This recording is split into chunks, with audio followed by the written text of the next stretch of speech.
요즘 우리 현대인들 가운데 이 마음의 상처 때문에 힘들게 살아가는 사람들이 의외로 굉장히 많습니다. 우리가 옛날에 비해서는 물질적으로 풍요롭고 또 환경적으로도 굉장히 좋은 환경 속에 살아가고 있죠. 그럼에도 불구하고 만족감이나 또 기쁨이 없고, 심지어 어떤 사람은 교회를 다니고 예수님을 믿는데도 불구하고 뭔가 마음이 답답하고 공허하고 때로는 우울하고, 마음의 염려와 근심 또 실패에 대한 두려움 속에서 살아가고 있는 사람들이 많이 있습니다. 그 원인이 무엇인가? 여러 가지가 있겠지만 그 무엇보다도 마음의 상처를 치유받지 못하고 살아가고 있기 때문에 그런 것입니다. 그래서 이 마음의 상처를 치유받지 못한 사람들은 사람들을 만나는 걸 두려워하고, 그래서 대인 기피증이 있습니다. 인간관계를 잘 못합니다. 그래서 외롭고 고독하고 우울한 가운데서 행복하지 못한 인생을 사는 사람이 많아요. 여러분은 어떻습니까?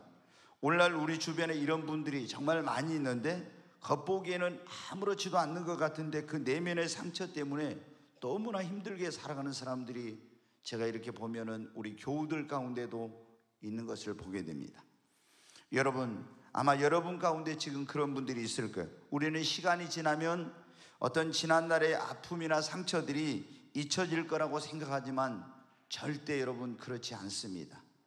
여러분, 식물학자들이 큰 나무를 잘라내서 그 절단면에 나타난 나이테를 보면 그 나무의 성장 과정을 알 수 있다고 합니다.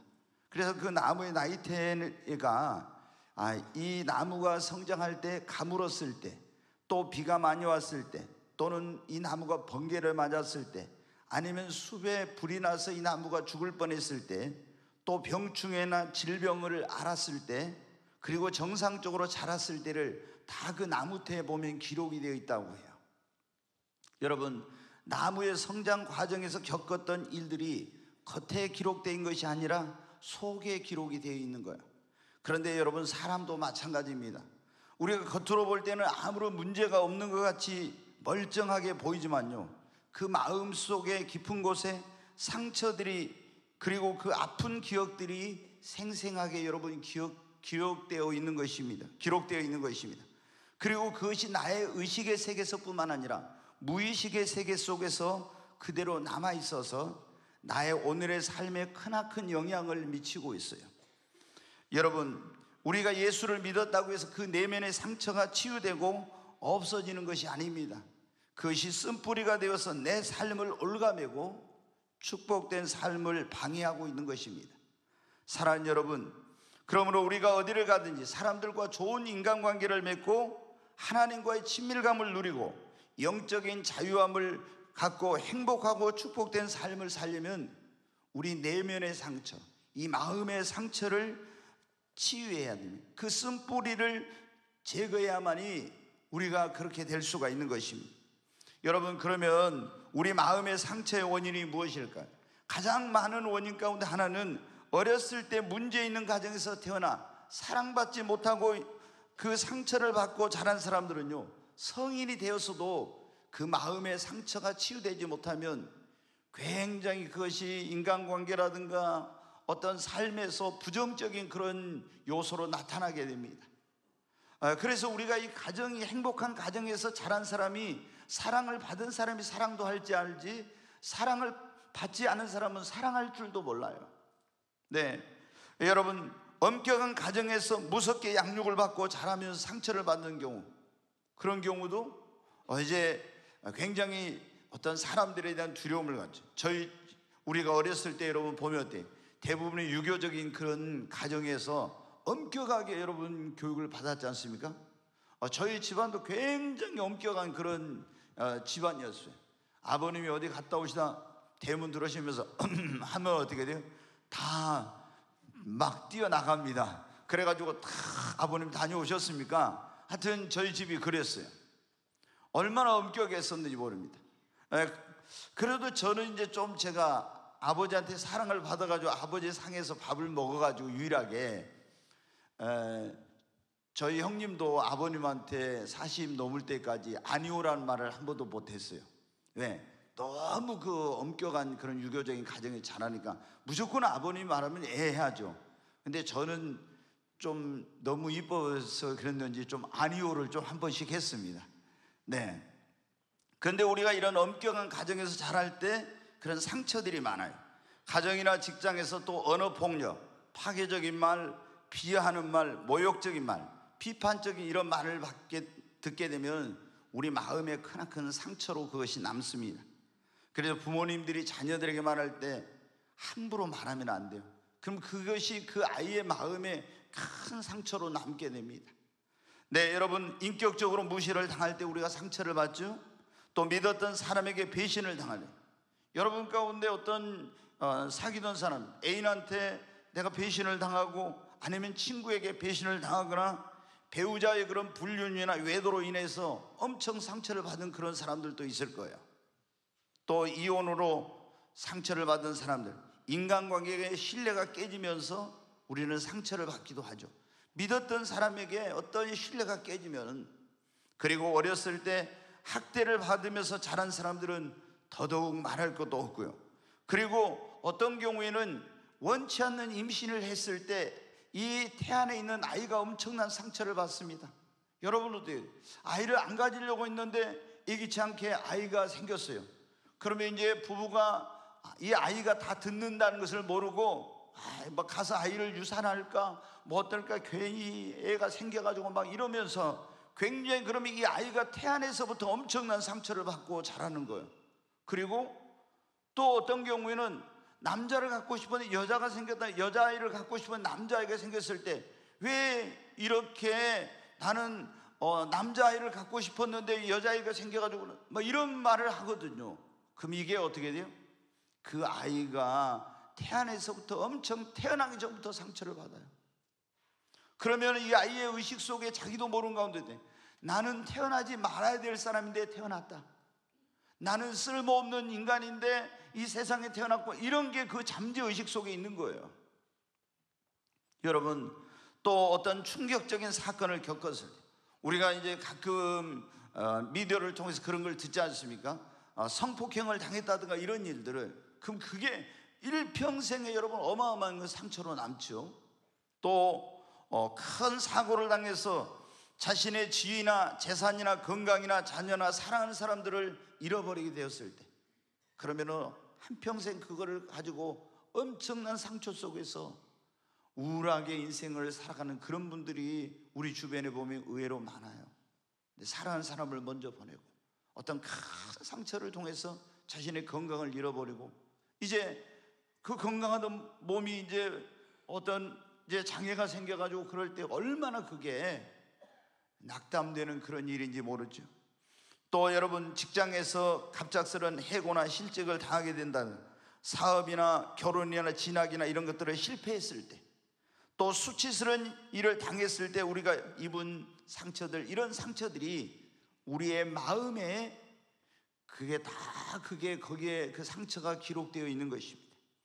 그런데 우리가 이 상처를 치유하지 않고 그대로 놔두고 방치하면요, 그것이 내 인생에 오늘 말씀에 나온 것처럼 쓴뿌리가 되어서 사람들에 대한 경계심을 갖게 돼서 인간관계를 잘 못합니다.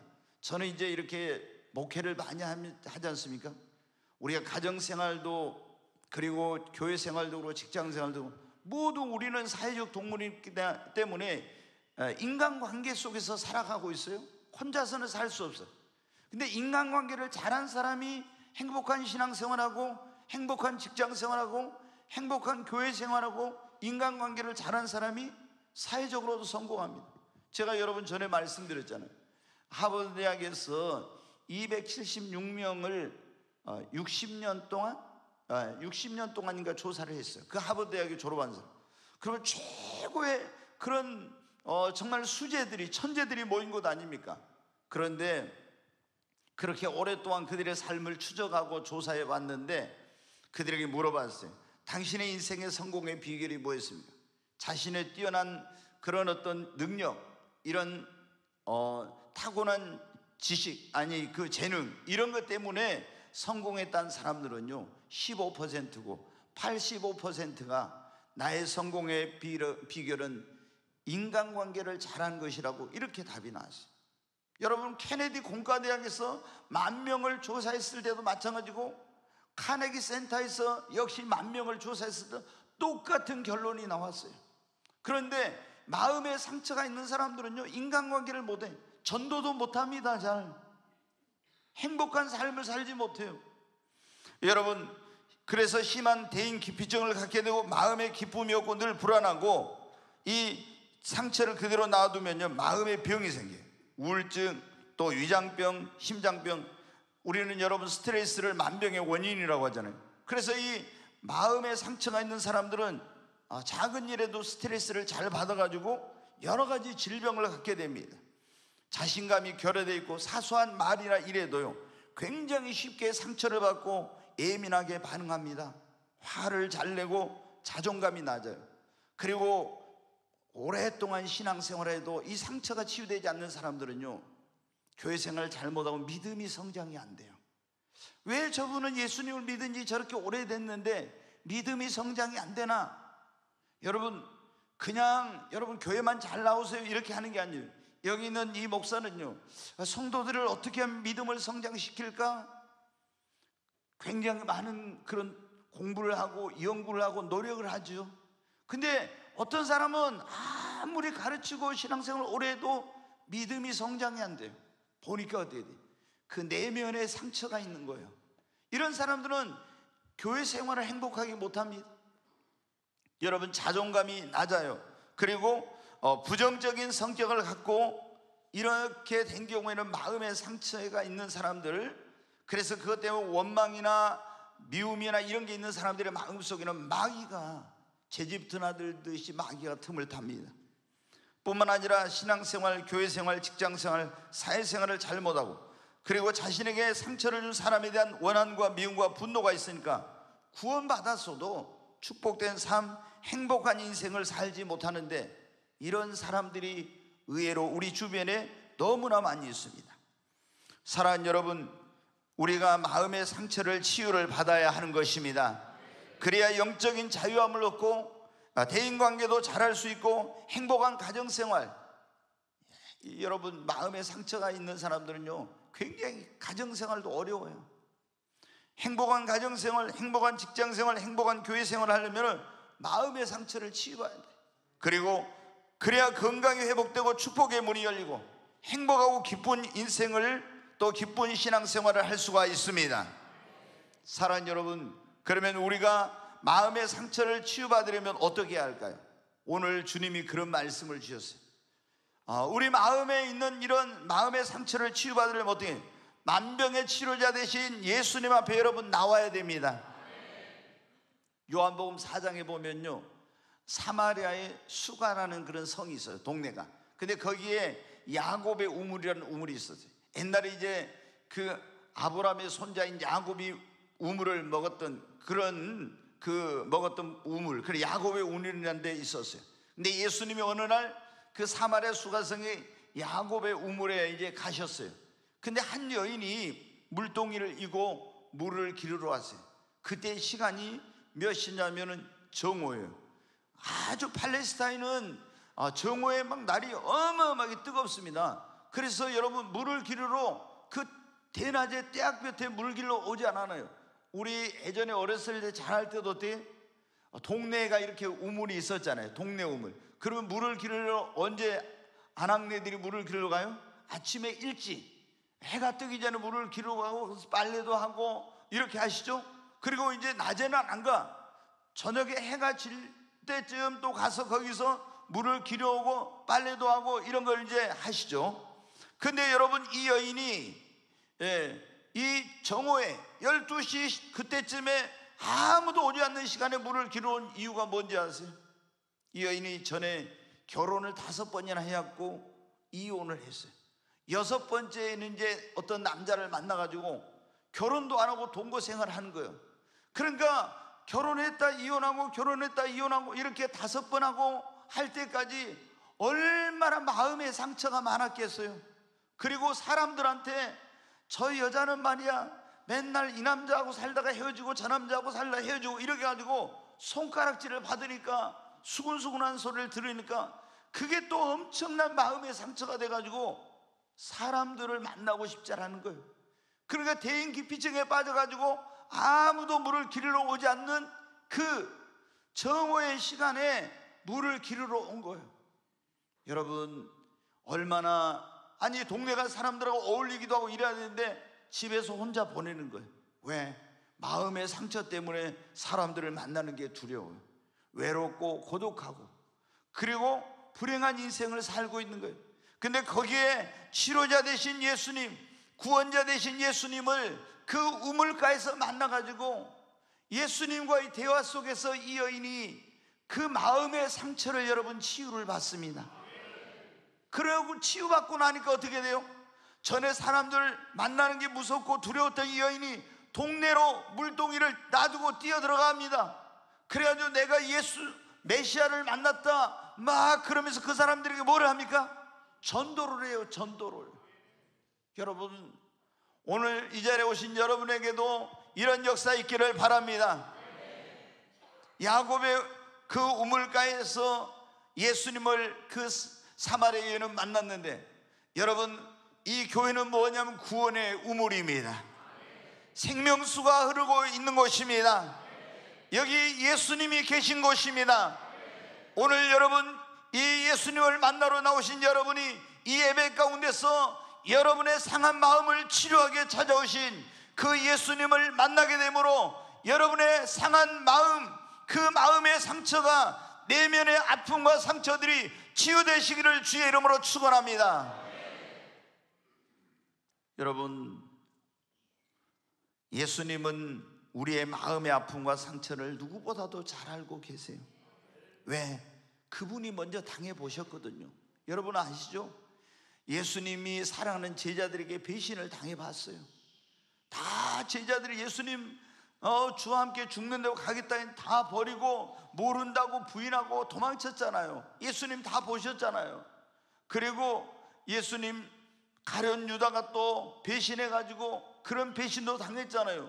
그리고 수많은 그런 모욕과 수치를 당하시고 완전히 발가벗겨가지고 십자가에 매달려서 얼마나 많은 부끄러움과 수치를 당해보셨잖아요. 그렇기 때문에 그 마음의 상처, 여러분이 수치를 당하면서, 여러분이 모욕을 당하면서 받은 마음의 상처를 예수님은 누구보다도 다 잘 알고 계세요.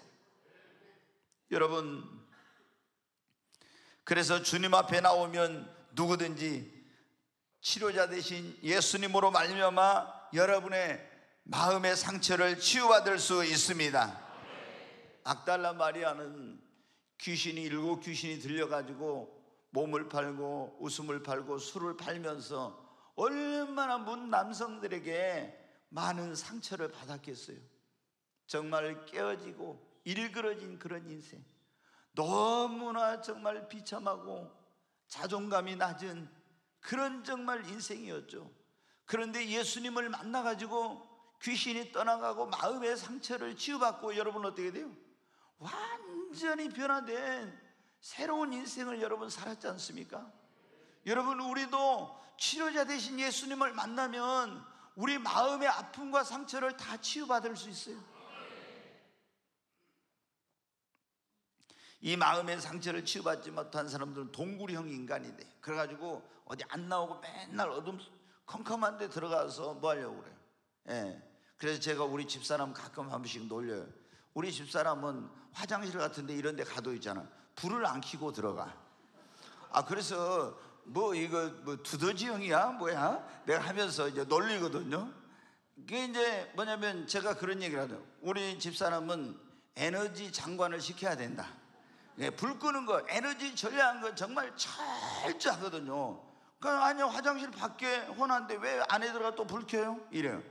저한테 불 안 끄고 다닌다고 해가지고 제가 많이 혼나거든요. 가끔 이렇게 침대에 불을 꺼야 되는데 아니 안 끄고 이걸 이제 나올 때가 있어요. 이렇게 양쪽에 켜게 돼 있는데 하나는 끄고 하나는, 그래가지고 이제 제 침대에 불을 항상 저녁에 켜주거든요. 제가 늦게 이제 기도하고 이제 가니까. 그러면 딱 이제 하나가 먼저 켜져 있잖아요. 당신 또 하나 안 껐구만. 저도 열심히 끈다고 하는데 이렇게 실수를 하거든요. 근데 아니 제가 그러냐, 왜 그렇게 컴컴한 데를 좋아해? 이게 문제가 있구만. 내가 이제 막 그러죠. 여러분 어떻게 돼요? 다 나오시기 바랍니다. 어두운 데서 갇혀 있는 데서 여러분 우리 나와야 됩니다. 주님 앞에 나오면은 주님의 권능과 능력으로 우리 마음의 상처, 저 내면의 깊은 곳, 내가 의식하는 것도 있지만 의식하지 못한 무의식 세계 속에 있는 그런 아픈 기억까지도 주님은 치료해 주십니다. 여러분 치유받기를 간절히 열망하고 기도하십시오. 상한 마음을 고치시는 주님, 나의 상한 마음도 고쳐 주시옵소서. 성경에 보면요, 다윗은 얼마나 많은 상처를 받았는지 몰라. 여러분 아시잖아요. 골리앗 장군을 쓰러뜨리고 나서 일양 민족의 영웅이 됐어요. 근데 그것 때문에 사울왕에게 시기 질투를 받게 되고, 사울왕이 얼마나 자기를 죽이려고 합니까? 경호실장도 있고 군사령관도 있고 또 사위가 되기도 하고, 그런데도 불구하고 이 다윗을 죽이려고 해서 얼마나 많은 상처를 받았어요. 거기다가 여러분 다윗의 그 인생이 보면은 평탄한 삶이 아니었습니다. 자식들이, 부인이 여러 명 있다 보니까 왕이 돼서 배다른 자식들 간에 칼부림이 일어나기도 하고요. 또 압살롬이라는 그 자식은 아버지를 이제 죽이고 자기가 왕이 되려고, 왕위를 찬탈하려고 반란을 일으켰잖아요.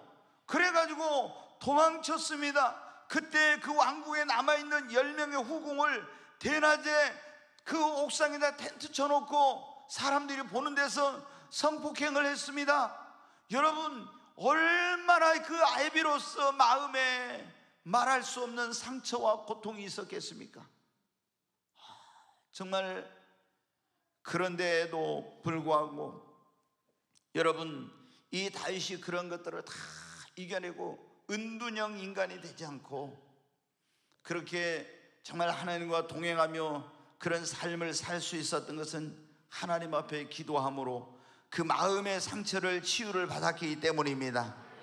여러분 하나님이 치유하지 못할 상처는 없습니다. 우리가 하나님 앞에 나와서 하나님 내 상한 마음을 고쳐주세요, 이렇게 하나님 앞에 간절히 기도하면 하나님께서 어떻게 치료해 주실지 우리는 알지 못하지만 주님이 우리의 상한 마음을 어루만져 주시고 우리의 마음을 치료해 주시는 것입니다. 여러분 그리고 우리가 이 상처받은 마음이 치료를 받으려면요, 나에게 상처를 준 사람들을 용서해야 합니다. 여러분이 용서하지 않으면요 절대 상처가 치유되지 못해. 여러분에게 아픔과 상처를 준 사람들을 치료해야만이 내가 여러분 치유가 되는 것입니다.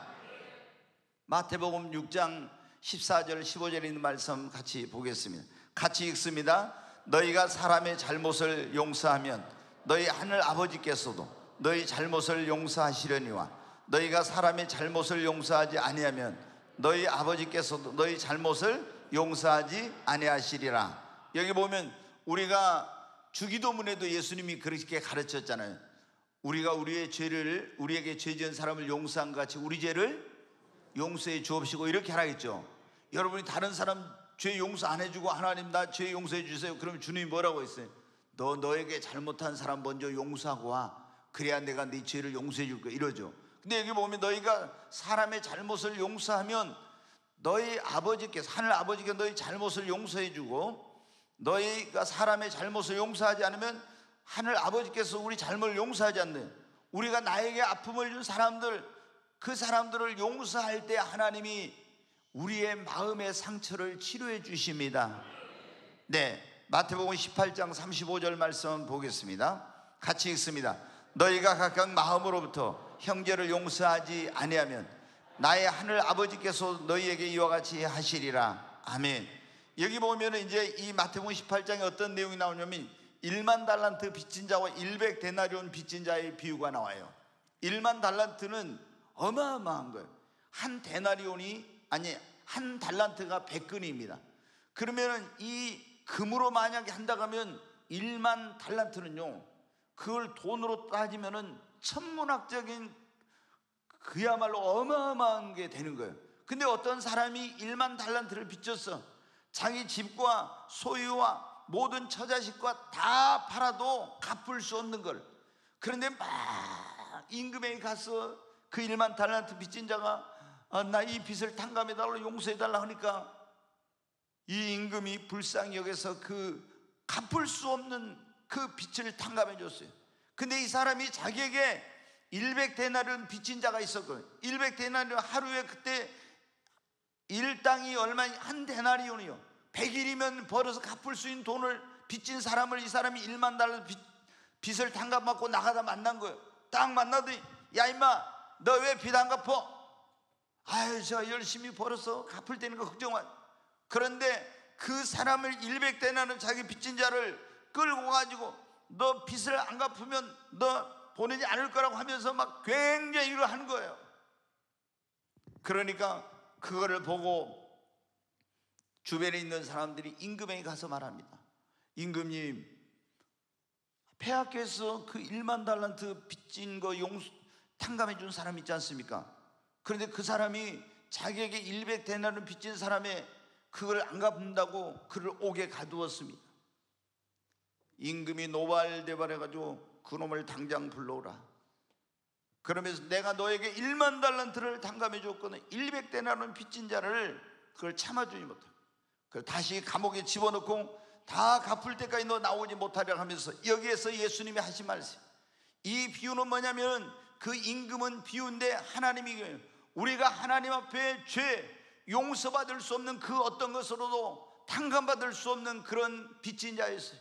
그런데 하나님이 예수 그리스도의 십자가의 보혈 하나님의 은혜로 우리의 모든 죄 허물을 탕감해 주셨어요. 근데 어떤 사람이 나에게 내가 지옥 갈 죄를 탕감받는 어떤 사람이 좀 잘못해서 나에게 상처와 아픔을 줬다고 할지라도 그걸 용서하지 않으면 주님이 뭐라고 했습니까? 너희가 각각 마음으로 형제를 용서하지 않으면 너희 하늘 아버지께서 너희에게 이와 같이 하시리라고. 여러분, 용서가 능력입니다. 우리는요, 내가 다른 사람에게 상처 준 것은요 기억도 못해. 우리가 자신도 모르는 가운데 나도 다른 사람에게 상처를 많이 줬거든요.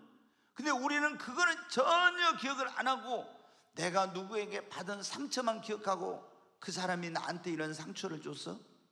이러면서 그 사람에 대한 미움, 원한, 분노, 증오심 이런 걸 갖고 있어요. 그러면 어떻게? 내 인생이 망가집니다. 내 인생이 불행하게 돼요. 그리고 마음의 상처가 치유되지 못하고 행복한 인생을 살 수가 없는 거예요. 여러분, 우리가 요셉을 보세요. 요셉은 형들이 아버지의 사랑을 요셉이 독차지한 걸 보고 미워해가지고 애굽으로 팔아버렸잖아요. 그래가지고 이 상인에게, 미디안 상인에게 팔려와서 그것 때문에 보디발의 집에 가지고 종살이하고 또 거기서 보디발의 아내 때문에 감옥에 들어가서 죄수 생활하고 얼마나 많은 그런 것도, 특히 형들에게 자기 형들에게 버림을 받아가지고 이 애굽 땅에 끌려와서 이런 정말 노예가 되고 종이 되고 죄수가 됐을 때 그 마음의 아픔과 상처가 얼마나 컸었겠어요. 그러면 어떤 사람 같으면 이놈들 두고 보자, 속으로 이를 박박 갈면서 그 마음의 상처 때문에 내가 가만히 두나 보자, 얼마나 그런 어떤 마음의 그런 보복, 증오 이런 것으로 불탔을 거예요. 그런데 여러분 어떻게 합니까? 요셉은 그렇지 않았습니다. 이제 형들이 요셉이 애굽의 총리가 됐을 때 양식을 사러 왔어요. 형들은 요셉이 애굽의 총리가 된 줄 몰랐어요. 근데 요셉은 알아보았습니다. 나중에 이제 형들이 베냐민을 데리고 왔을 때 그 앞에 딱 나타나니까 내가 요셉이라 하니까 기절초풍할 뻔했어요. 아, 우리 이제 다 죽었구나. 그런데 당신들이 나를 팔았으므로 한탄하지 마소서. 이것으로 나를 보낸 이는 당신들이 아니라 하나님이시라고. 하나님이 당신들과 당신들의 가족 다 구원하시려고 나를 먼저 보냈다. 왜냐하면 기근에 안 팔렸으면 다 굶어 죽겠거든. 그런데 이제 그 아버지와 어머니와 또 형제들까지 다 데려다 이제 애굽의 고센 땅에서 이제 거기서 행복하게 살게 해줬어요. 근데 이제 야곱이 나중에 이제 어떻게 세상을 떠났습니다. 아버지가. 그러니까 형들이 이제 불안한 거예요. 오, 아버님 살아계실 때는 우리 뭐 어떤 해를 우리에게 입히지 않았는데 아버님 돌아가시니까 옛날에 우리가 자기한테 한 것 때문에 그 마음에 상처가 있어가지고 우리를 해롭게 하거나 어떤 죽이지 않을까 하는 두려움이 있었어요. 그래서 그 형들이 요셉에게 찾아와서 이제 이렇게 말하는데 한번 보겠습니다. 창세기 50장 15절부터 요셉의 형제들이 그들의 아버지가 죽었음을 보고 말하되 요셉이 혹시 우리를 미워하여 우리가 그에게 행한 대로 모든 악을 다 갚지나 아니할까 하고, 이제 여기 보니까 요셉의 아버지가 죽었잖아요, 야곱이. 그러니까 요셉의 형제들이 이제 요셉이 혹시 우리 미워하여 우리가 요셉에게 행한 것을 이제 다 갚지 않을까 이렇게 이제 두려워한 거예요. 그래서 요셉을 찾아옵니다. 16절부터 계속 보겠습니다. 요셉에게 말을 전하여 이르되 당신의 아버지가 돌아가시기 전에 명령하여 이르시기를, 계속 봅니다. 너희는 이같이 요셉에게 이르라. 내 형들이 내게 악을 행하였을지라도 이제 바라건대 그들의 허물과 죄를 용서하라 하셨나니 당신 아버지의 하나님의 종인 우리 죄를 이제 용서하소서 하며 요셉이 그에게 하는 말을 들을 때 울었더라. 계속 또 그의 형들이 또 친히 와서 요셉의 앞에 엎드려 이르되 우리는 당신의 종들이니이다. 요셉이 그들에게 이르되 두려워하지 마소서. 내가 하나님을 대신하리이까. 당신들은 나를 헤아려 했으나 하나님 그것을 선으로 바꾸사 오늘과 같이 많은 백성의 생명을 구원하게 하시려 하셨나니 당신들은 두려워하지 마소서. 내가 당신들과 당신들의 자녀를 기르리이다 하고 그들을 간곡한 말로 위로하였더라. 아멘. 아멘. 네. 여러분 어떻습니까? 여러분에게 어떤 큰 상처와 아픔과 고통을 준 사람들이 분명 살아가면서 있었을 거예요. 그 인생길에 지금 여러분 그 사람들에 대해서 어떻게 하고 있습니까? 그래, 그 인간 두고 보자. 네가 잘 되는가 봐. 아니면 내가 너에게 반드시 나도 너에게 언젠가 갚을 거야, 이런 마음 가지고 있습니까?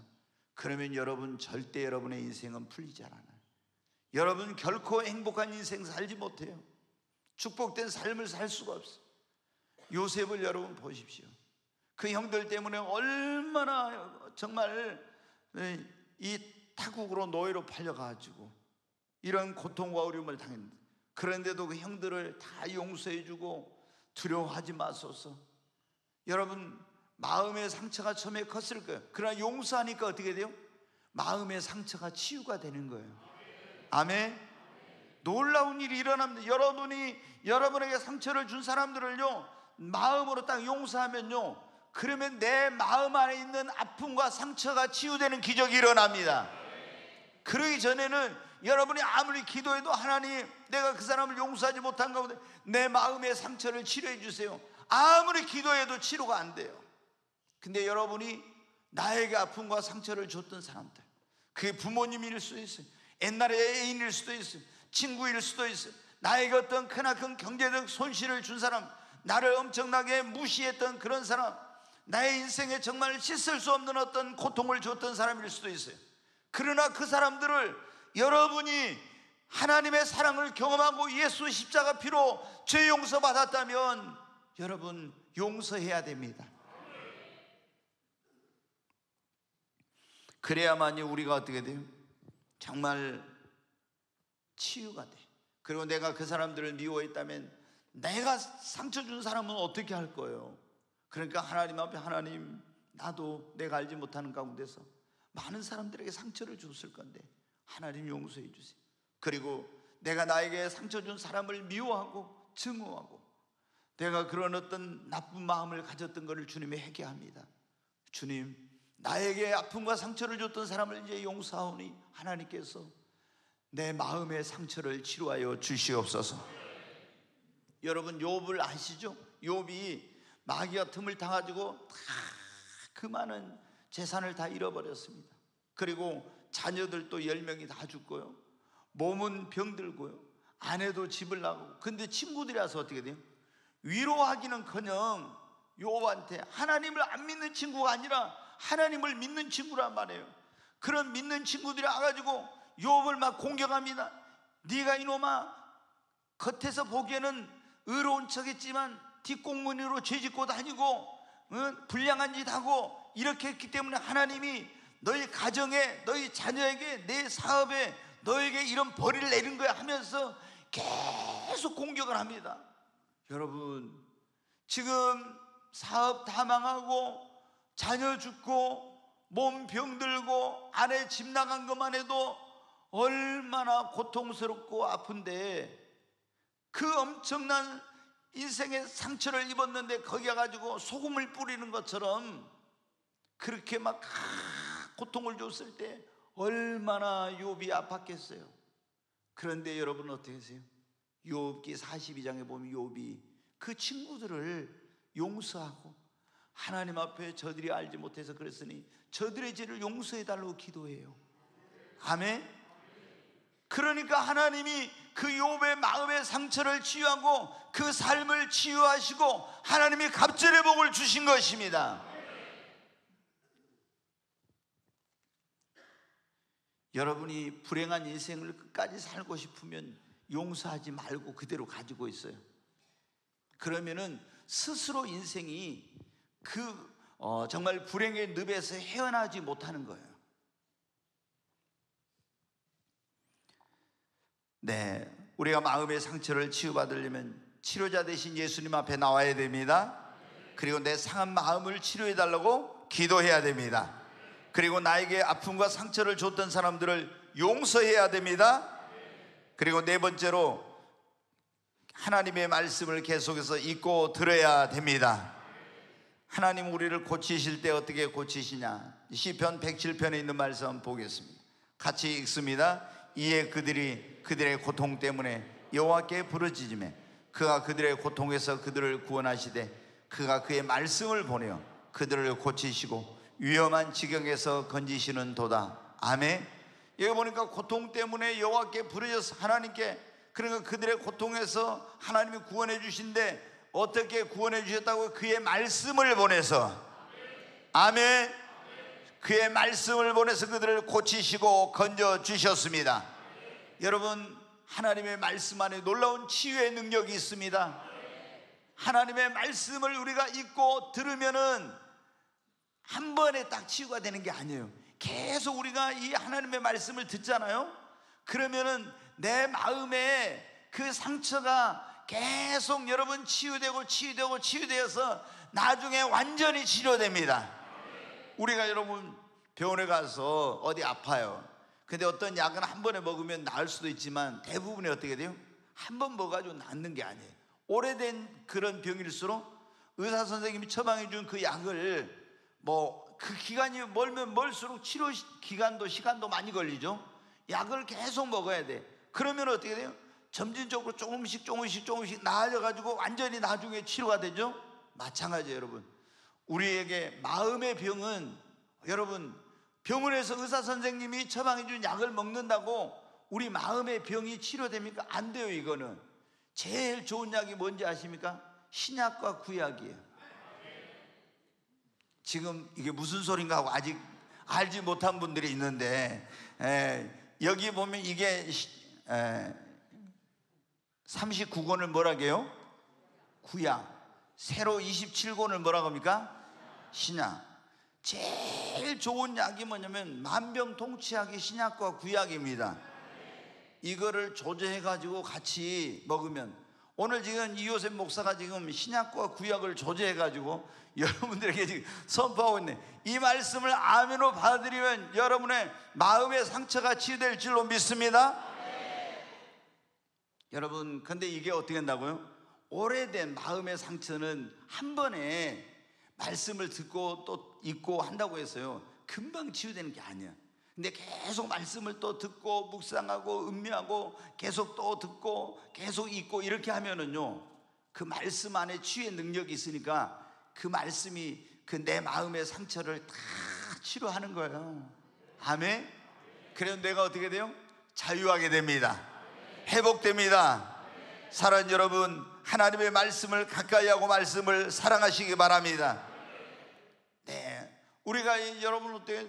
이 약은 우리가 그 이제 약을 만드는 그런 이제 제약사들이죠. 거기서 만든 그 약은 우리 이제 육신의 병을 치료하기 위해서 막 굉장히 여러 가지 이제 실험을 해가지고 이제 만들어서 이게 이제 안전하다, 치료 효과가 입증되면 이제 허락을 받아가지고 이제 그걸 약을 이제 그 시판하죠. 그런데 여러분 어떻게 돼요?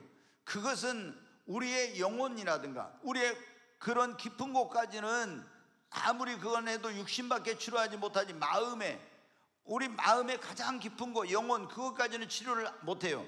근데 여러분 히브리서 4장 12절에 뭐라고 했습니까? 하나님의 말씀은 살았고 운동력 있어, 활력 있어, 우리의 혼과 영과 및 관절과 골수를 찔러 쪼개기까지 한다겠죠. 하나님의 말씀은 우리 영혼의 깊은 것 저곳까지 다, 골수와 그 심령 깊은 곳까지, 뼛속까지, 여러분 내 그런 의식과 잠재의식의 세계 속에 있는 모든 아픔과 상처들까지도 하나님의 말씀은 치유하는 능력이 있는 것입니다. 그러니까 우리가 하나님의 말씀을 가까이 해야 됩니다. 이제 한 가지만 얼른 말씀을 드리고 마치려고 합니다. 우리가 마음의 상처를 치유받으려면 따라서 한번 할까요? 성령의 기름 부으심을 받아야 합니다. 아멘. 네, 여러분 누가복음 10장에 보면 한 사람이 예루살렘에서 이 여리고로 가다가 거기서 뭘 만났어요? 강도를 만났어요. 강도 만나가지고 이제 막 피를 흘리고 쓰러져 죽어가고 있는데 제사장이 지나가다가 보니까 어떻게 돼요? 강도 만난 거예요. 저 사람 지금 신음하고 죽었는데 살려야 되는데 그래도 불구하고 자기만 살겠다고 그러면 날 살려라 하고 도망쳤어요. 또 그 다음에 레인이 지나가다 보니까 누가 자기 동족인 유대인이 강도 만나가지고 뭐 피를 흘리고 그 귀중품을 다 뺏기고 막 쓰러져 신음하고 있는데 이 사람도 그러면 날 살려라 도망쳤습니다. 그런데 장사를 가던 사마리아인이 거기 지나가다 딱 보니까 평상시에 그렇게 자기를 미워하던 유대인이 강도를 만나가지고 쓰러져 피를 흘리고 있네. 여러분이라면 어떻게 하겠어요? 여러분을 미워하던 사람이 뭐 어떤 강도를 만났어요. 그래, 저것이 나를 미워하더니 하나님이 벌을 줬구만. 잘됐다. 여러분 이런 심보를 가지고 있으면 정말 나쁜 심보야. 그렇잖아요. 그 사마리아인은 얼마나 유대인들이 사마리아 사람 취급도 안 해요. 그런데 딱 피를 흘리고 신음하고 죽어. 자기 동족도 자기만 살겠다고 도망쳤는데 그 사람이 나귀를 타고 내려가지고 가지고 그 상처에 포도주를 붓고 그 상처에 기름을 바르고 싸매가지고 주막으로 데리고 와서 밤새 간호를 해주고 그 다음날 사업차 가야 되니까 주막 주인에게 돈을 주면서 만약에 더 들면 내가 돌아올 때 갚겠다고 하죠. 근데 그 상처를 치유하기 거기다 뭘 부었어요? 기름을 부었어요. 기름을. 여러분 이게 뭐의 상징이냐? 그럼 이게 지금 비유로 하면은 이 주막은 뭐냐면 교회예요. 아멘. 여러분이 선한 사마리아인이 되시기 바랍니다. 지금 세상에 강도 만난 사탄이라고 하는, 사탄이 온 것은 우리를 죽이고 도둑질로 멸망시키려고 왔다 했잖아요. 이 사탄이라는 강도를 만나서 죽어가는 사람들이 얼마나 많은지 몰라. 그런데 우리가 교회 다니면서 그거 내버려두고 가는 것은요, 제사장하고 레인하고 똑같아. 그 사람들을 어디로 데리고 와야 돼요? 강도 만난 자를 교회로 데리고 와야 됩니다. 얘가 치료의 주막입니다. 그래서 뭐를 받게 해야 돼요? 성령의 기름 부음을 받게 해야 됩니다. 포도주는 예수님의 보혈을 상징하고 기름은 성령을 상징합니다. 성령이 임하면 그 세상에서 강도 만나고 상처받는 사람들이 치유의 역사가 일어나는 거예요. 사랑하는 여러분, 우리의 마음의 상처, 병든 육신도 마찬가지예요. 성령의 기름 부음이 임하면요, 놀라운 치유가 일어납니다.